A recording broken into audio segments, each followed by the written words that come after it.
Thanks, Kay, and thanks everybody for coming in.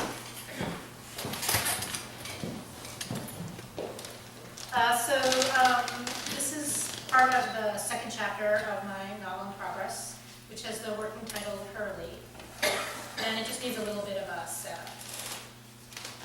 In the 3 years since his wife Belinda died, DJ has been estranged from his middle-aged sisters. But when the Brooklyn building where he shared an apartment with Belinda for 20 years is sold, he's unemployed and has run through nearly all the insurance money, all the money from her insurance policy. He returns to Hurley, a small town in upstate New York where he grew up, and moves into his kid sister Connie's half-finished basement. On his first afternoon back, he takes a walk into the nearby town of Kingston in search of a gift for her daughter, Elise.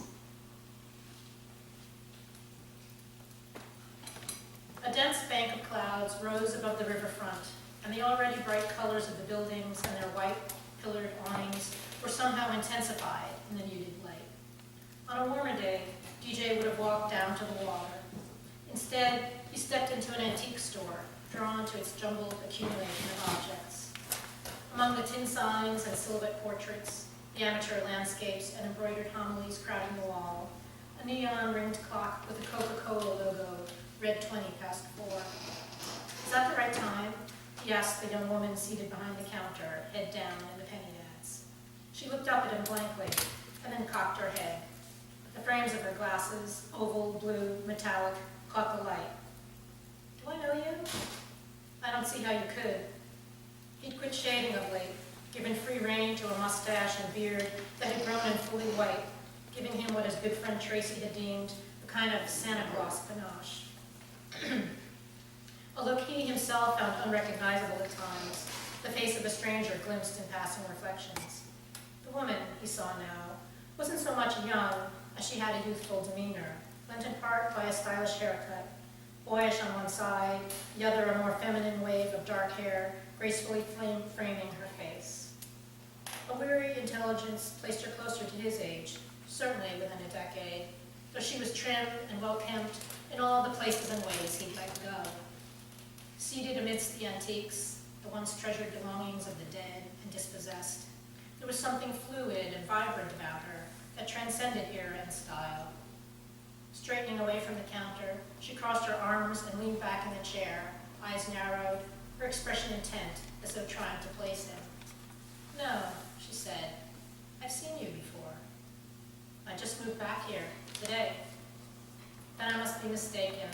For the time, she said, checking her watch against the clock, is correct, zero sum. I could buy something, he offered.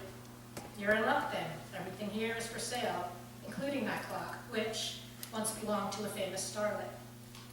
DJ let out a laugh. This is not your place, is it? She opened her mouth as if to correct him, and then shook her head. I'd have remembered you, he said, if we'd met. He could still call for a taxi, still spend the last part of the afternoon with his niece. He scanned the nearest displays, but his eyes didn't rest on anything that might capture the interest of an 11-year-old girl. The smile he gave the woman was meant to convey his apologies. There was nothing for him here. She shrugged. It's all junk to me. My brother says people need a story. They want the Provenance.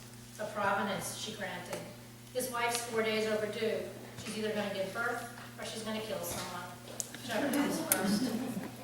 So I'm here, holding on the fort. Let's see. She braced one hand on the countertop, reached into the top tier of the display case that supported it, and brought out an egg-shaped paperweight with streaks of white marbled into dark green glass. This came from my grandmother's attic. I'll let you have it for $15. That's a much better story. Your brother would be proud. I doubt it. That one's actually true. $12. He can put it toward the baby's college fund. DJ picked at the egg, the glass cool and satisfyingly heavy. He said, I'll give you 20.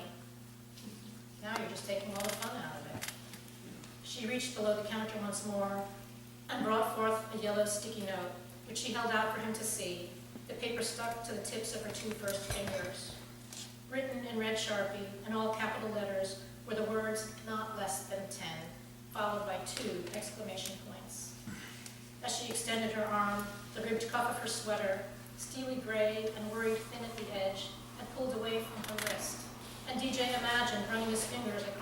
skin, the ridge of tendons underneath it. The note made him think of Connie, the sort of thing she'd do. He shook his head in commiseration. Double exclamation points. That always makes me insane. This whole case, she said, sticking the note to the countertop. Alex's idea of point of purchase. That's my brother, the father-to-be, single-handedly keeping 3M in business. I shouldn't bash him. This place does okay. When you're not here? The woman blinked.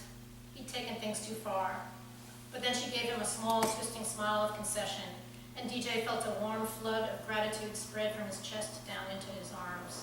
Was this not what he had left? In the course of their marriage, Belinda grew to resent the friendships he took up so easily. The woman whose interest in her was a secondary, if admiring, effect. Why does everybody love you? She'd asked him once.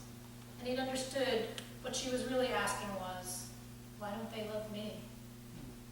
Belinda picking out silver and garnet earrings in a shop much like this one. Belinda bloated and bald in turquoise flannel pajamas patterned with woolly sheep. Oxygen tanks rising like silos from the mounting piles of dirty laundry that surrounded their bed. He set the egg down on the yellow square. Let me at least give you the 15 you asked for. The woman took a sheet from the penny saver and wrapped the egg. Without looking at him, she wrote up a receipt, carefully detached a duplicate, and slid it toward him. She'd made it out for $10 with the words, "Final sale," written in an elegant script. "It's a paperweight," she said. "I'll tell my brother you drove a hard bargain." This was the moment he would have asked her out, or at least asked her name, only she sighed and said, "Anyone who moves back here deserves a break." He was a 57-year-old man crashing on the couch in his sister's basement.